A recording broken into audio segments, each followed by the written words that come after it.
She received her master's degree in HCFS. And so she has some great knowledge of UConn and her time at UConn that we spoke about briefly before, and I'm sure she can speak to later. Dr. Vesely's scholarship uses community-based participatory action research approaches to transform systems of oppression and injustice within early care and education to create equity.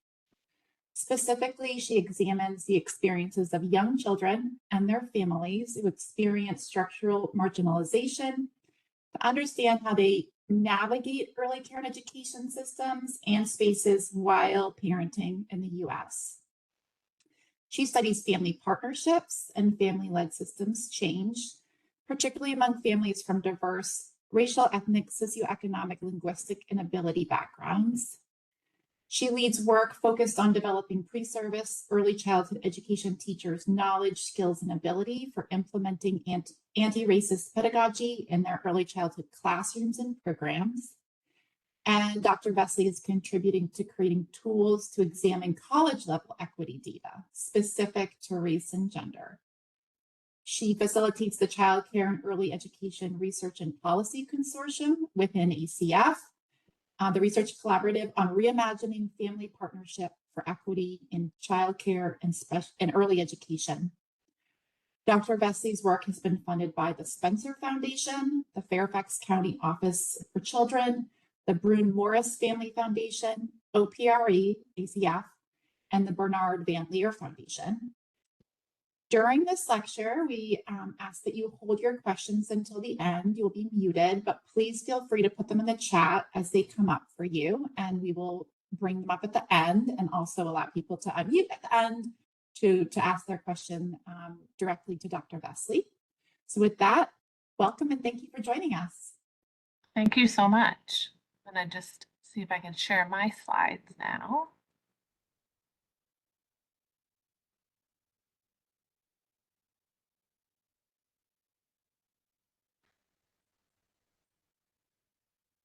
All right, hopefully you can all see the front slide. Great. Thank you so much for having me today. I am really excited to be here, especially as an alum of UConn, and I have some dear colleagues that are there still, and it's nice to see some familiar faces. So I'm really excited to share our work with you and to explore ideas that I hope will spark reflection and dialogue. As scholars and practitioners, we're all in positions to shape knowledge, practice, and policy.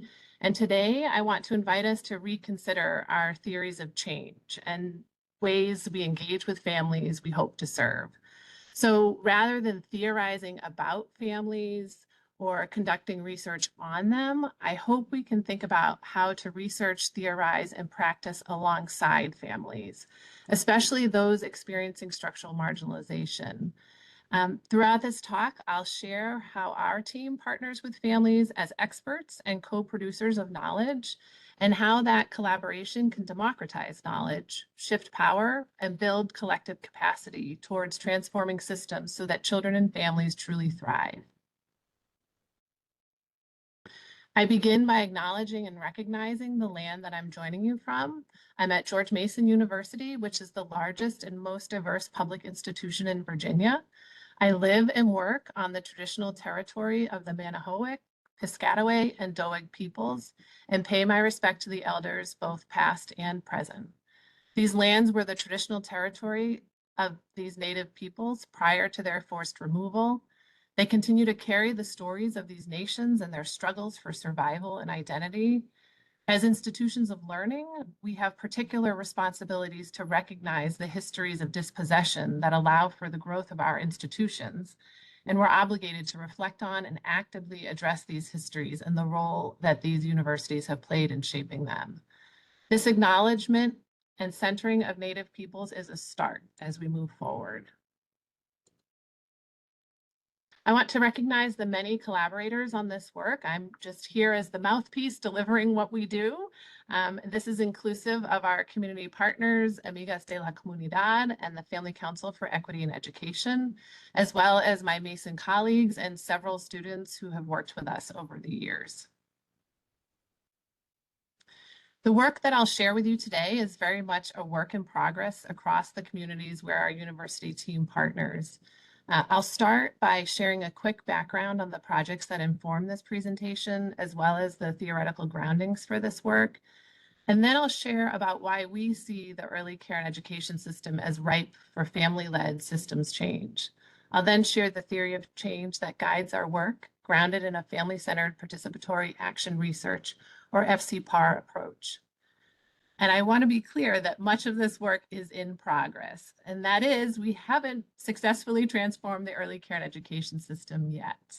While I share the ways in which our earliest project has shifted processes and structures among some institutions in one large Northern Virginia city, our work in a large county to transform the ECE system continues to be a work in progress.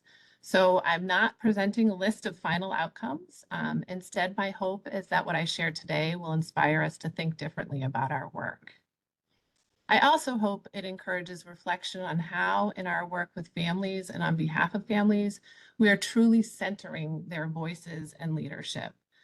Consider this a gentle call to action, perhaps, to question whether our practices and policies and partnerships are genuinely family-centered and how we might move closer to that goal. I'd like to start by sharing our team's mission and vision to give you a practical sense of what grounds our work. It's our goal to center families as partners and co-leaders in the work. Second, we work to document through research and redress through action systemic harms experienced by families. And third, we work to reimagine systems that are equitable. So there's a lot going on this slide, I know that. But I want to show you how what I'm sharing today is grounded in two ongoing projects. So Amigas de la Comunidad, which is in purple, which is led by Central American immigrant mothers, and the Family Council for Equity and Education, which is in green, is led by parents and caregivers who've experienced economic disenfranchisement. And what you see here are the research and action steps within each project, along with the funding sources that have supported them over the years. The ideas I'll discuss today draw from both of these projects, and rather than focusing on specific research findings, which you can find in our published articles that you can scan the QR code there, and that'll link you to a Google Drive that has all of the related publications. I'm going to focus more on the process of how we've carried out this work with families and communities.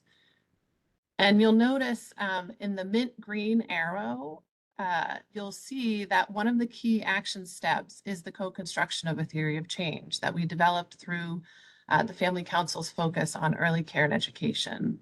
So as I walk through the theory today, I'll use it to illustrate the major components of our approach, drawing on examples and insights from over 10 years of FCPAR work with families and community partners in Northern Virginia. So let's dive in. In 2009, Eve Tuck wrote a powerful letter to researchers urging us to rethink what she called damage-centered research, the kind of research that focuses on documenting people's pain and suffering, assuming that doing so would motivate policymakers to create change. Tuck reminded us that this kind of research often operates with a flawed theory of change. Even when it aims to help, it can actually reinforce narrow narratives of people as broken or depleted. Tuck's letter hit the research community hard. For decades, researchers have documented the challenges faced by immigrant families, working parents and children navigating inequitable systems. But despite story after story and solid data, the systems haven't changed very much. As our team went back to Tuck's guidance, we asked, what if instead of centering harm, we centered the power of families? What if research could shift relationships and structures and not just describe them? From that reflection, we began developing a family-centered participatory action research approach, or FCPAR. Together with families, we created a new theory of change focused on power sharing and structural transformation rather than cataloging deficits. This shift continues to reframe our approach from how we ask questions to how we share findings with families as true partners in reimagining what equitable systems can be. At its core, this work is undergirded by intersectionality, both as a critical social theory and as a praxis. Intersectionality helps us understand that individuals, families, and even we as scholars exist within interlocking systems of colonialism, capitalism, racism, sexism, ableism, and nationalism, all of which continue to operate structurally to maintain inequity. When we apply this lens to early care and education, intersectionality pushes us to ask hard questions about the ECE systems themselves, their policies, funding structures, and everyday practices. They can unintentionally reinforce unequal power relations. It helps us see that inequities in access and experience are not simply individual or family level issues, but systemic outcomes of deeply rooted social hierarchies. We draw heavily from critical child development scholars and critical family scholars who continue to challenge the dominant Eurocentric focus of developmental and family science. These scholars center the lived experiences of children and families who experience structural marginalization, not as deviations from the norm, but as essential for understanding human development and families. Their work reminds us that families demonstrate remarkable strength and adaptability, even while navigating systems that were not built with them in mind. Grounded in these ideas, our team holds fast to the idea that true liberation from oppression does not come from reforming families to fit systems. It comes from everyday people gaining agency, shifting power, and transforming the systems that continue to oppress. So the work I'm sharing today focuses specifically on the early care and education system. That said, I know some of you here today work within and across other systems that make up our broader social safety net: health, housing, child welfare, public benefits. And I want to invite you to think about how the ideas I'll share might connect to your own work. What we know from decades of research is that high quality early care and education has the power to disrupt structural inequities.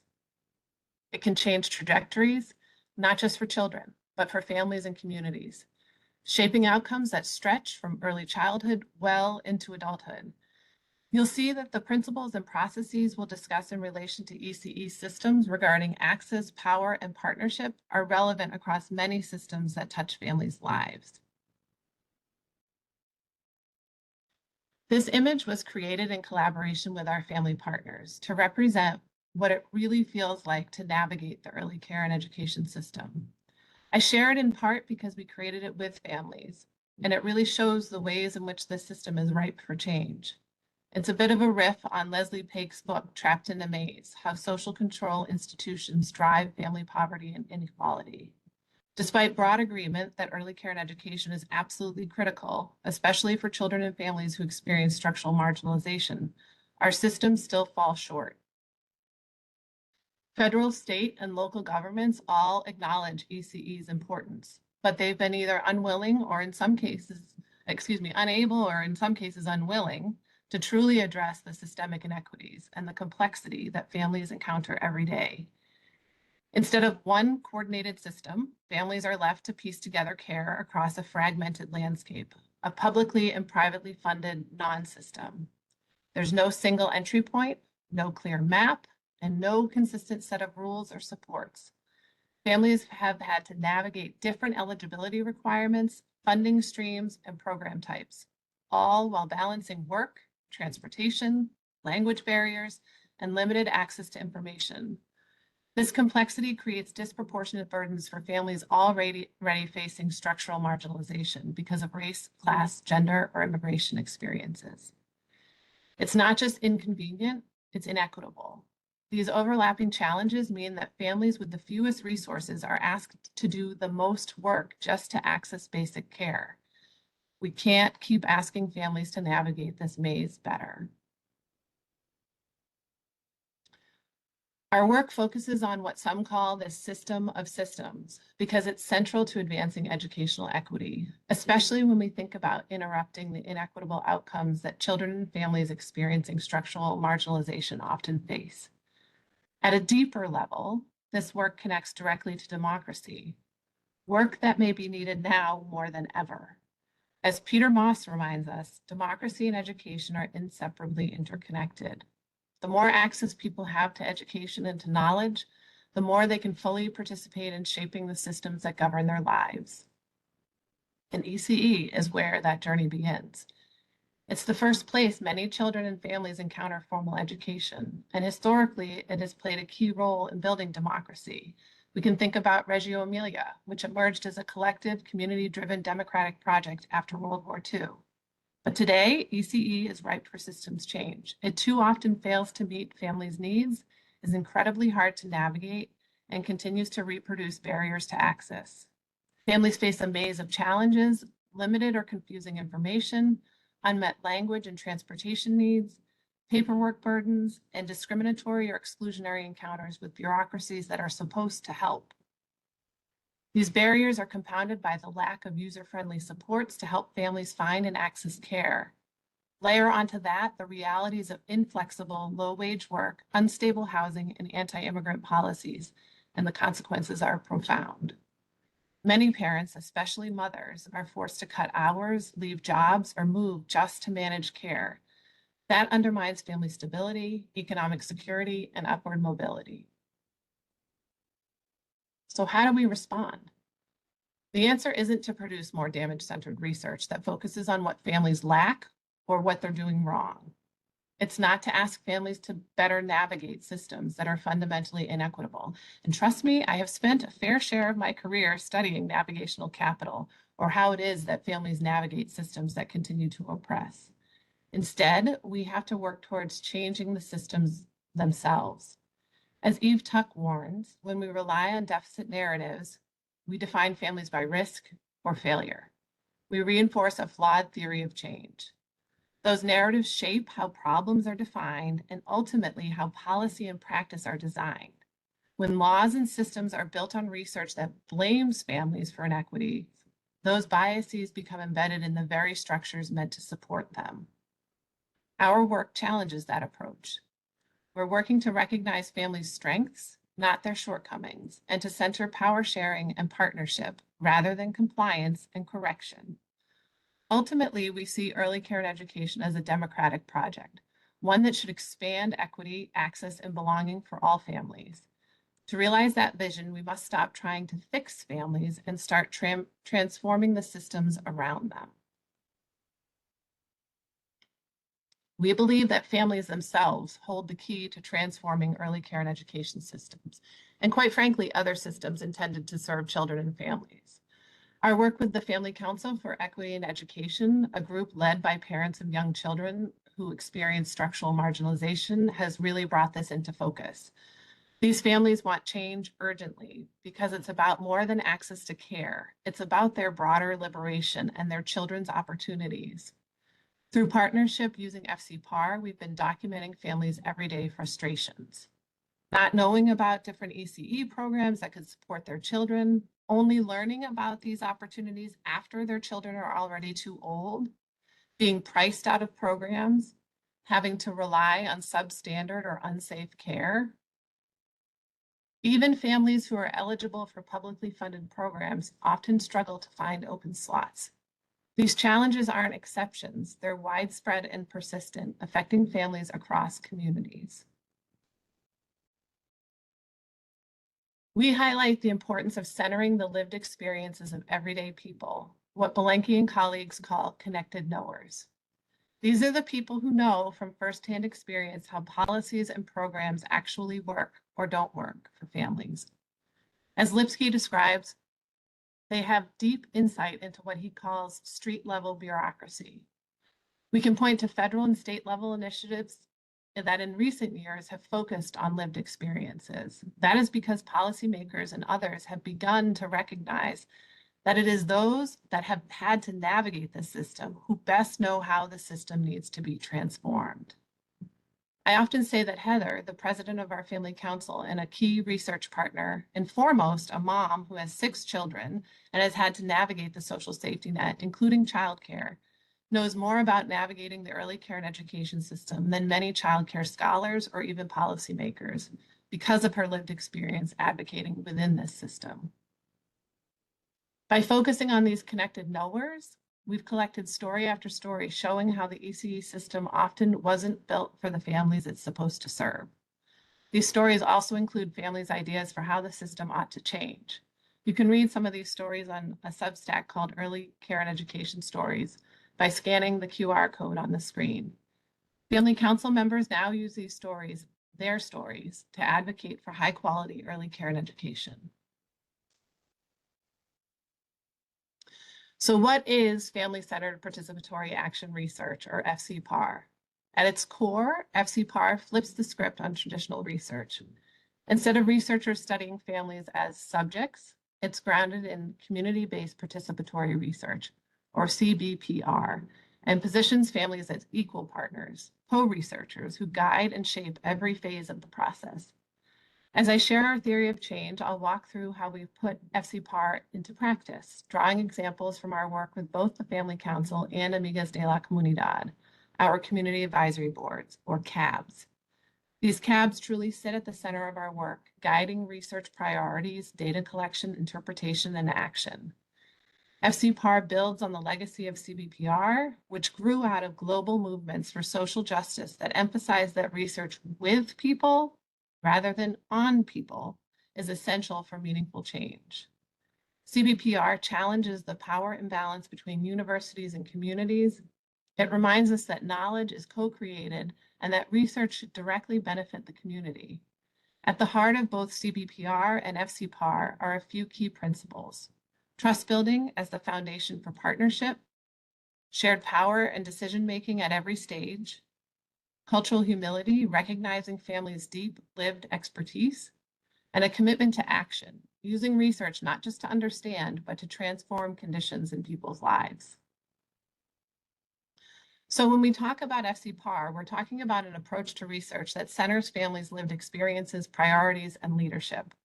It's a framework that honors multiple ways of knowing and aims to create more equitable, sustainable systems by ensuring that those most affected by policies and practices are shaping the knowledge that drives them. Our work with Amigas de la Comunidad and the Family Council has influenced how we think about systems change in early childhood, especially as we think about family-centered systems change, even within systems that are somewhat reticent to change. Together with the Family Council, we developed a theory of change to guide this work, a theory of change we're still working to implement. While this theory of change crystallized with the Family Council, it's informed by 11 years of work with Amigas. At its core, it's about expanding access to high quality early care and education, both formal programs and the informal care networks that sustain many families. This is our goal for transforming the system, and we haven't quite gotten there just yet. We believe that one of the strongest levers for change is democratizing information, making system knowledge transparent and accessible. When families have data and information, they gain power. They can organize, mobilize, and drive change from the ground up. When we ran into bureaucratic resistance, we shifted our approach, working from the outside in, building change that starts with family leadership and data and pushes institutions to respond. This way of working emerged as the Family Council, who originally had been invited to have co-equal seats at the table, was marginalized as systems leadership shifted and budgetary constraints emerged. These families are committed to transforming the system regardless of the bureaucracy. Ultimately, this theory centers the transformative power of marginalized families, families who've long been excluded from systems not built for or with them. At its core, this theory of change centers three interconnected nonlinear processes: relational accountability and power building, or nurturing authentic reciprocal relationships with families and communities; democratizing knowledge, ensuring that what we learn together circulates within the communities that generated it; and action, using knowledge for mobilization and advocacy, because research without action doesn't disrupt inequity. Ultimately, this theory rests on a simple but powerful idea. Transformation happens when communities build the collective power to demand it. When we think about what it truly takes to transform systems, one key ingredient is authentic partnership, what Indigenous scholar Sean Wilson calls relational accountability. That means building relationships rooted in respect, reciprocity, and responsibility. Values from Indigenous and decolonizing methodologies that remind us our work must be accountable to the land, the community, and future. When we talk about family and community-driven systems change, we're really talking about a paradigm shift, one that recognizes that systems reproduce inequity and that transformation must be led by those most affected.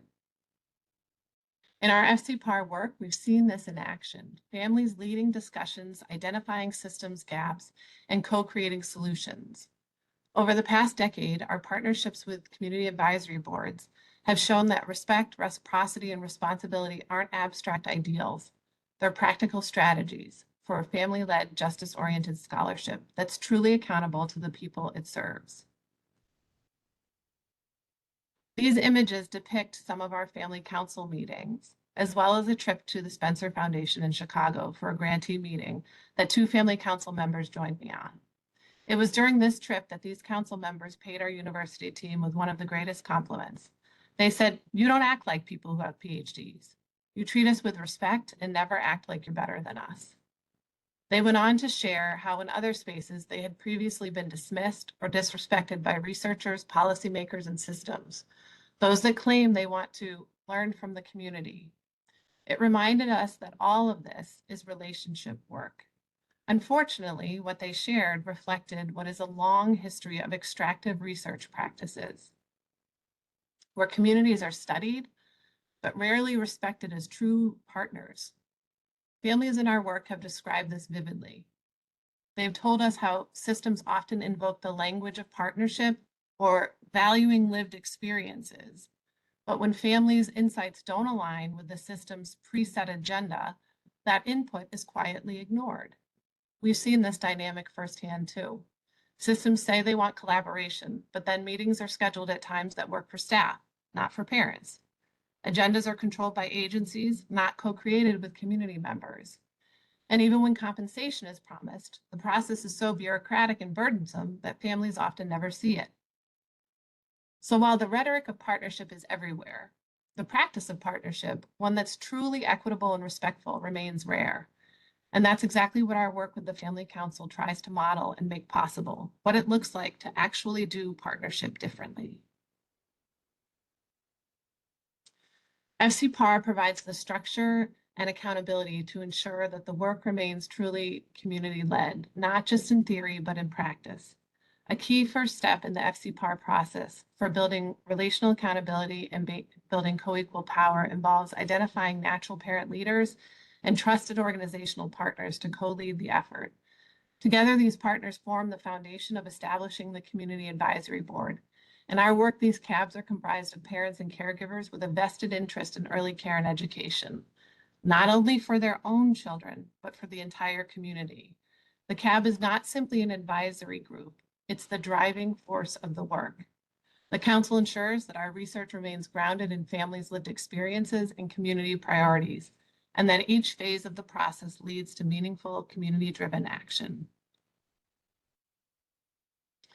As early childhood systems aim to center families' lived experiences, structures that vest power in family councils are essential. These councils function as checks on institutional power, vehicles for shifting decision-making back to families, and spaces for authentic, trusting relationships to develop. Part of establishing a family council means creating governance and leadership systems that place decision-making power directly in the hands of families and community members. In our model, family council membership and leadership are reserved for families, while university researchers and any community organization partners or county government personnel serve only in ex officio or non-voting roles. This design keeps authority with the families. As university partners, we supported the Family Council in electing officers, drafting bylaws and goals, and determining meeting rhythms. The council decided to meet monthly, alternating between in-person and online gatherings. Meetings are structured based on community's availability, and our research team often handles logistics, providing food, transportation, and interpretation, so families can focus fully on leadership and decision-making. Each meeting follows a co-constructed agenda led by the Family Council president. and executive team, with the university as invited partners into this space and into this process. And it's centered on issues the community identifies as priorities. Another key for building co-equal power means embracing sustained engagement, active listening, and ongoing accountability as the relationship evolves. This work demands continual reflexivity through regular check-ins with the research team, with the family council executive team, with the full council. We routinely examine how power operates both within the council and between the council and institutional partners to ensure our practices stay aligned with community goals and don't reproduce institutional dominance. A key part of maintaining relational accountability is also sharing the purse. Grounded in FCPAR principles, our budgets commit a significant portion of funds directly to the community, roughly half in many cases. This includes compensation for time and expertise, as well as childcare, transportation, and programming. These resources sustain families' long-term engagement and signal that their contributions are valued. Over the past decade, we've increased compensation nearly fourfold, now averaging about $100 for a 2 to 3 hour monthly meeting. Yet new challenges have emerged because families now reach the IRS $600 gift cap more quickly. They must report earnings, raising concerns about taxes, public benefits, and immigration status. In response, we convened a panel of experts to help us examine and address these unintended consequences, ensuring our commitment to equity doesn't inadvertently create harm. Finally, working with the council to create a fully independent entity through a 501c3, or at least being fiscally sponsored by another nonprofit in the community, can further ensure co-equal power, as it will provide the opportunity for true independent operation. By committing resources directly to families, addressing challenges transparently, and maintaining structures that ensure community leadership, family councils become powerful vehicles for family-led systems change. Another key piece of family-led systems change is about who owns knowledge. Traditionally, researchers have been seen as the ones who hold the knowledge, the ones who collect, analyze, and then share it with communities. However, it seems that real change happens when we recognize that knowledge doesn't just live only with researchers. Knowledge arises through relationships. It's built collectively through the connections and conversations we have with one another. And just as importantly, the way we present or tell that knowledge should honor those relationships. Using FCPAR, we work to democratize knowledge, to make it shared, accessible, and actionable. That means co-constructing data with families, not just collecting it from them. It means co-owning data sets so that families can use the information themselves to advocate, to inform decisions, and to hold systems accountable. And when that happens, when families and researchers co-create and co-own knowledge, we believe this makes an opening for power dynamics to shift. Families are no longer participants in a study. They're partners and co-producers of knowledge that hopefully drive systems change. That's the essence of FCPAR, so that data becomes a tool for liberation, not control. For example, with the Family Council, we collected their childcare histories and stories through qualitative interviews to better understand the challenges and facilitators for them in securing care for their children. These stories informed the earliest phases of survey development. However, importantly, they were also used to support each council member in creating a personal early care and education narrative that they can use to advocate at local and state levels. These were created at their request of the research team. These are also posted in the Substack that I shared earlier. Here you can see different parts of our research process, all of which we co-construct with families. The small green circle shows where we currently are with the Family Council. We're just beginning this early stage together. The larger purple circle, though, represents our work with Amigas, where we've gone through these processes multiple times. Those collaborations have even helped shape citywide initiatives. With the Family Council, our goal is to focus these data collection efforts specifically on the early care and education system. Along the bottom of the slide, you'll notice a continuum with beads. This comes from Dobrnek and Don's degree of collaboration abacus tool. It's a great visual for thinking about how we balance researcher and community voices through the research process. The beads show the balancing act. Sometimes it's equal with 2 beads on each side, and other times there's a shift with 3 on one side and 1 on the other. It's a reminder that collaboration isn't static. It moves and adjusts as our partnerships and the work evolve. One of the first activities we did with Amigas came directly from their desire to better understand their community's needs. Together, we decided to create a survey. The Family Council, on the other hand, wanted to start their work together by building their governance and leadership structures, since they were focused on becoming independent from the county, given bureaucratic shifts in the county. While their survey work is still in early stages, both groups began by asking a simple but powerful question. From families' perspectives, what are the key issues in our community? We explored that through focus groups and interviews, and then identified major themes and matched them with existing survey measures. Amiga's members reflect the community, many with limited formal education and low literacy in both English and Spanish. So we used cognitive interviewing techniques to make sure questions were understandable, culturally relevant, and meaningful. During these sessions, CAB members would think aloud as they read each question. And we'd ask, what does this question mean to you? How do you understand it? And then we'd talk together about how to make it clearer and more relevant for parents. It was a time-intensive but powerful process of co-producing valid, community-driven knowledge. After refining the survey together, we piloted it with Amigas and learned a great deal about both the content and the process. When it comes to data collection, our university team usually takes the lead because of IRB and funding constraints, but the CAB is central in helping recruit participants and shaping how we do this work. We use an interviewer-assisted approach, where 2 university team members, sometimes with an interpreter, depending on the family's need, visit participants in their home, read each question aloud, and record responses.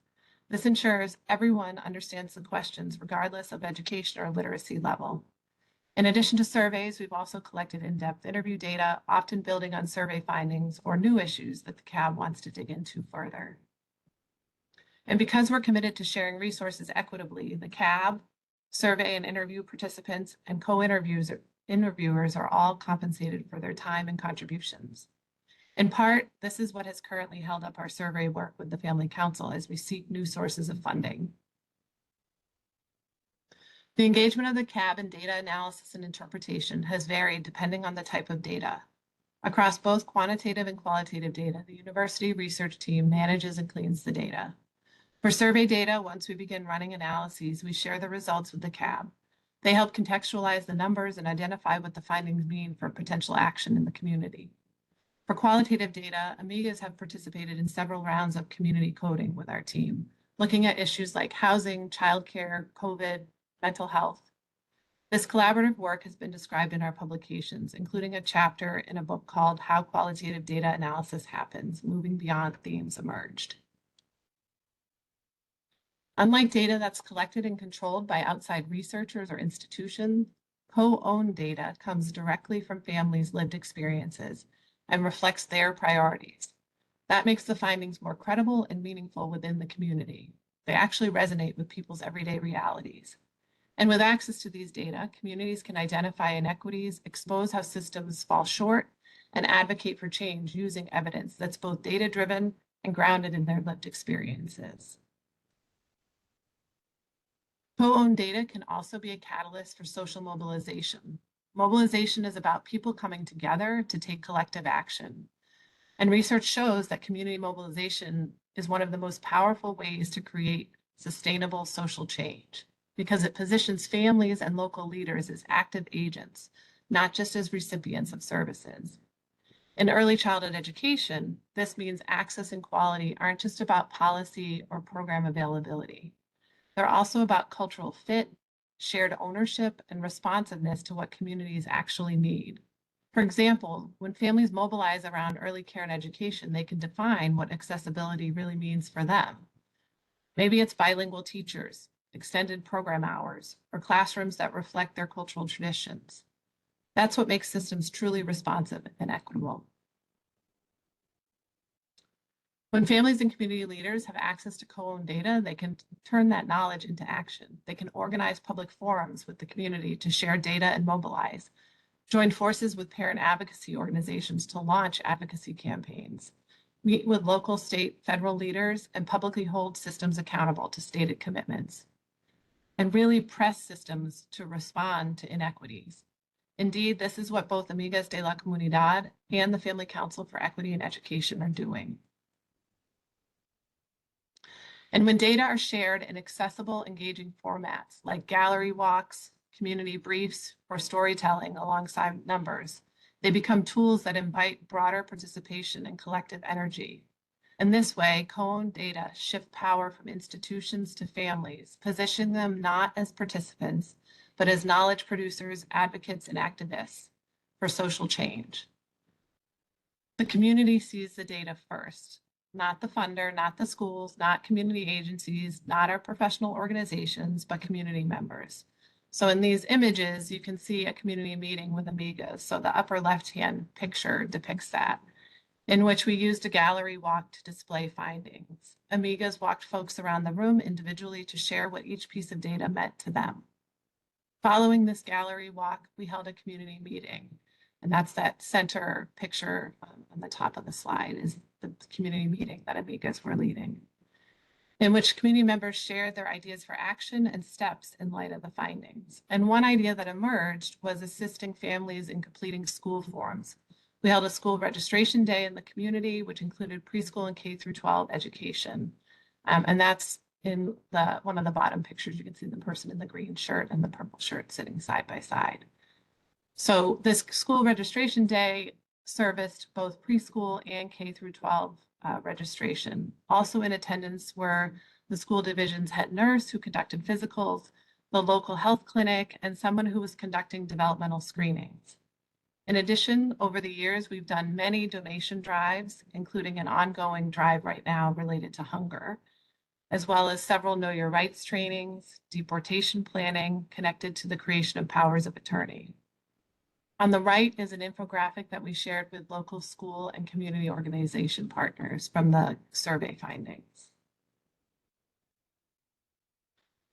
Those who join our community advisory boards, or CABs, are often natural leaders in their communities. They're the people that others turn to for information and support.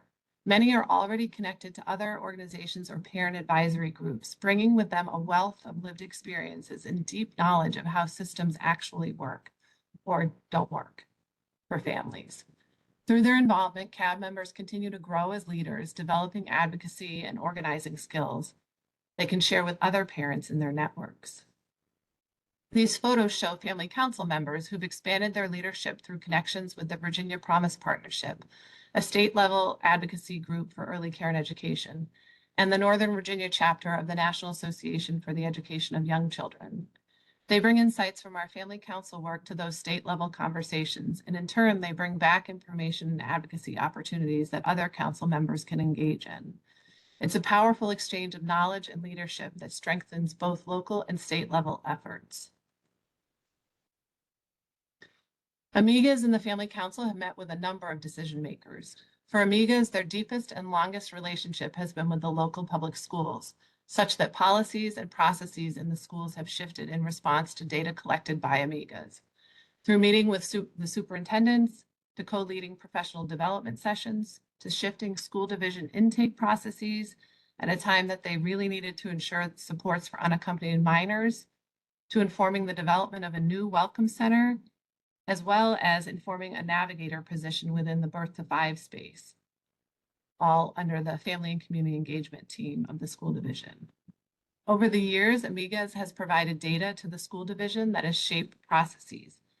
The most important of which is that the school leaders turn to Amigas now for their input as they're making decisions that may have impact on their community. Family council members have also met with local county board supervisors, as well as state-level reps to convey the necessity of funding for early care and education. Finally, using co-constructed and co-owned data to hold systems accountable is a necessary component when we think of family-led systems change work. With this, developing and sharing personal narratives is a key component through public testimonies or social media venues. In addition, as the Family Council faced bureaucratic shifts related to stated commitments from the county government regarding family partnership, they filed a letter with the Board of Supervisors. Another council member recently submitted an op-ed to a local paper regarding what is at stake for low-income families as this government shutdown continues on. Ultimately, when communities control how data are used and shared, they can mobilize collective will, challenge inequities, and push systems towards more just and responsive practices. Our old theory assumed that if people in power just understood the harm and injustice, they'd be motivated to fix it. But we've learned that awareness alone doesn't create change. Real change happens when people build enough power to demand it. And research has a role in that, not as an outsider, but in true partnership with communities working for their own liberation. I want to give a lot of gratitude to Amigas de la Comunidad and the Fairfax Family Council for Equity in Education, and all of the families who have so generously shared their lived experiences with our GMU team. We still continue to have much to learn from them. And we're grateful to the Bruhn Morris Family Foundation, Fairfax County Government, George Mason University College of Education and Human Development, and the Spencer Foundation for their generous funding of this work. And I'm going to leave my contact information here, as well as you can scan that QR code for the references that inform this presentation and more generally this work overall. So I'll leave that there for a second before I stop sharing.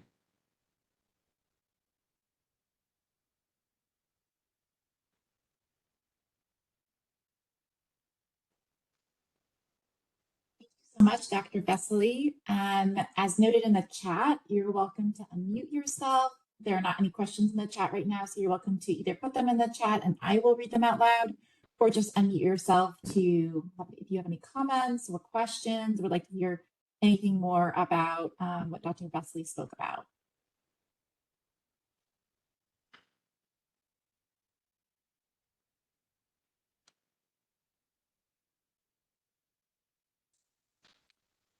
Hey, Colleen, it's Britt. Hi, Britt. Good to see you. Good to see you too. Got some facial hair going on. It'll be gone tomorrow, but I just been busy. Yeah.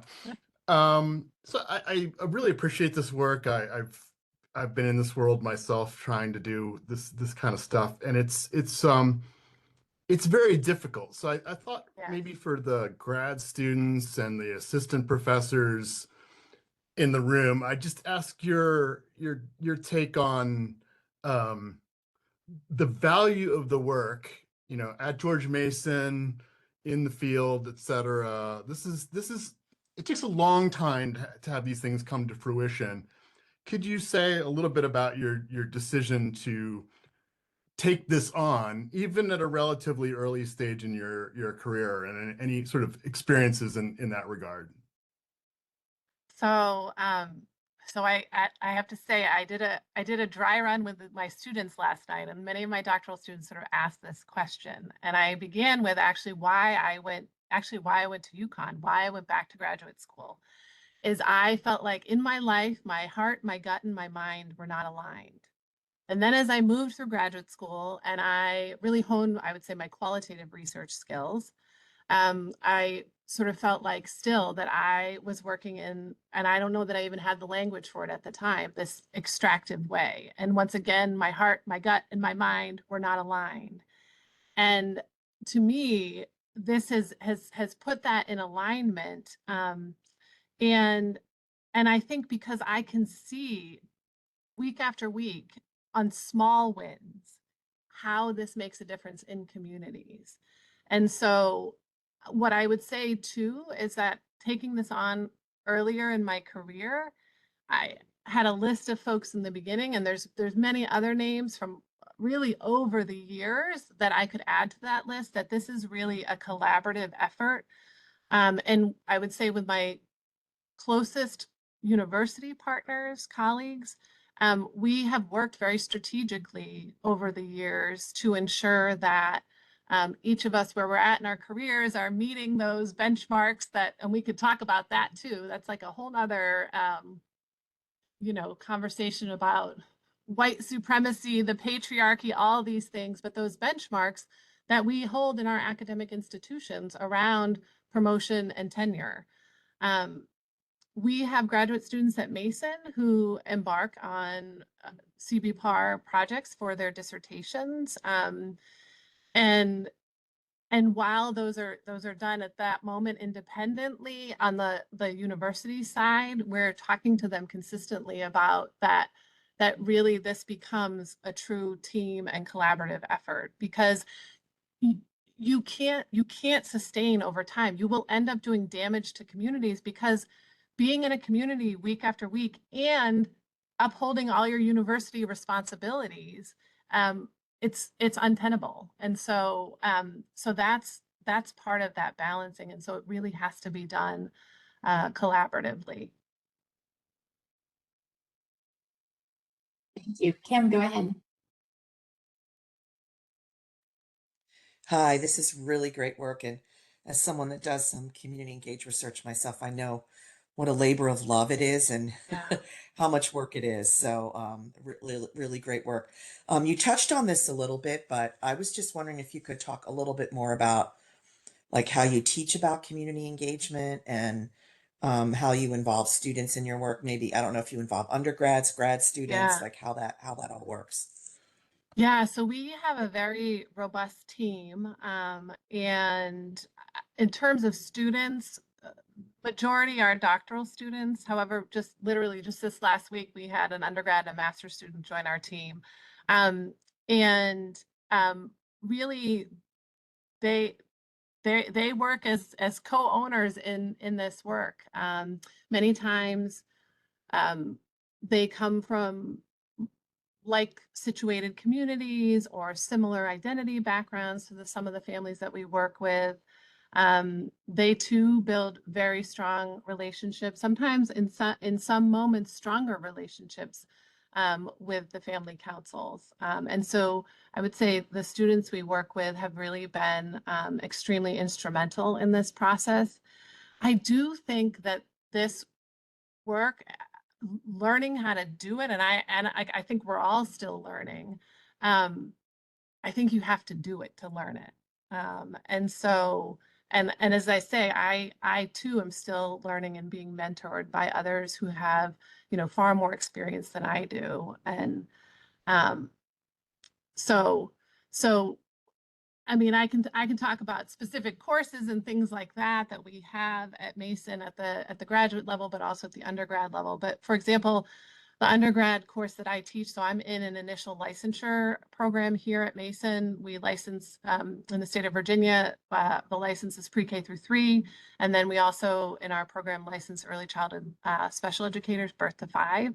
And so I teach the initial licensure course focused on building family partnerships. And we spend a lot of time talking about how do you build relationships. They come into the course and they want all these strategies and they want to know how to build a nice newsletter, and we get to that.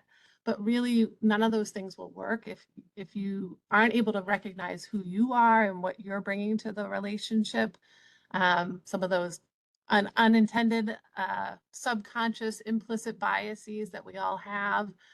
And and then at the doctoral level, we have a PAR course that my colleague Bethany Latique generally teaches. So.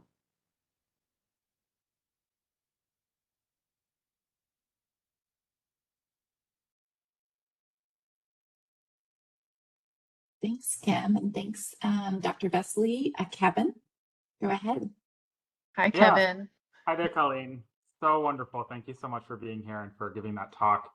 I have like 2 questions, but I will keep it to one so others have space. I'm tempted to ask about changing the systems of tenure, but I won't do that. I'll ask, I think given the work that you're doing, both the family engaged work, working with systems, trying to change power, as well as who you're working with, right? A lot of migrant, immigrant communities from Central America, the work itself for, I think, both the community researchers and the family members that you work with is increasingly risky, right? I think if you're okay with talking about it, I think like as boards of public institutions change, as how public institutions have relationships with the state and the federal government change, as ICE enters childcare centers and communities and homes, I think these things are the risks associated. My perception of the risks associated are just becoming greater and greater. And how are you all managing, coping, thinking, supporting each other through that? Yeah, that's a great question. And I think it's one of those things that we are constantly with our partners trying to be reflexive regarding. So the community in which Amigas is situated is one of the communities in Virginia that has been really, really hard hit by ICE raids. So much so that folks have been fearful to leave their homes, to grocery shop, to bring their kids to school. And so there have been various systems of supports kind of rallying around that community. We have supported them in connecting with other community partners in terms of getting food into the community. So it's interesting with Amigas, our meetings, I would say on average have been once a month. When we first started with them, they were once a week. We're sort of back to those like once a week kind of check-in meetings regarding what's happening in the community. One sort of poignant moment was in the community. There was a rally, a protest, pushing back against some local officials that were supporting ICE, so to say. And of course, our community partners did not feel safe being out there, standing with a sign. But they were texting us during the rally saying, "We can see you from our windows." And so I think it's something that we're consistently thinking about and trying to not do any additional harm. I'd be happy to talk with you offline about some other things like related to paperwork and things like this. Like, as you know, because we've talked about it in the past, for many years we had an NIH certificate of confidentiality, and that lapsed, which initially we had some consternation over. But now I actually think that's maybe good, because I actually think things like those documents may place people or communities with targets anymore. And so yeah, so it's something that we're consistently thinking about, with the community and with our school partners too, who have been doing a lot of work in this space, like to the point of like principals driving kids back home because their parents are not safe to pick them up, so it's unbelievable, except it is because we're living it. So. Thank you. Do you want to ask your second question, Kevin?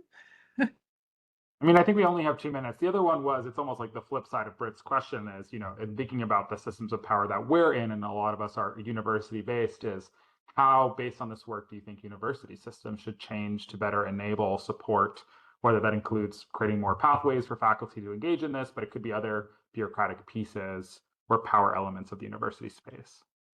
Yeah, I mean, I think, we live in these spaces that are sort of bean counting spaces. It's how do you count the beans and what beans are you going to count? I'll just say at at Mason, particularly in my college, there's a broad definition of impact. And of course, that does include, peer-reviewed articles in top-tier journals, right? That is important. But also looks at other kind of other measures of impact. And so I don't have a good answer for that. But I think that we are part of that change as we move along in our careers and are in positions of quote unquote power within universities. How do we review people's dossiers? How do we both within our institutions, but as external reviewers too? So how do we, if we have the opportunity to edit on a journal, how are we looking at this kind of work? Are we seeing it as soft, or are we seeing it as robust and rigorous? So I think us as scholars, we do hold a lot of power, but we just need to decide we're going to use it. So. Thank you. Great questions, Kevin. Thank you. And thanks for those responses. We're at 1:30. Unless there's any final questions, we can wrap up. Thank you so much for joining us. It was wonderful to hear your talk and your presentation and some great discussion afterward. We really appreciate it.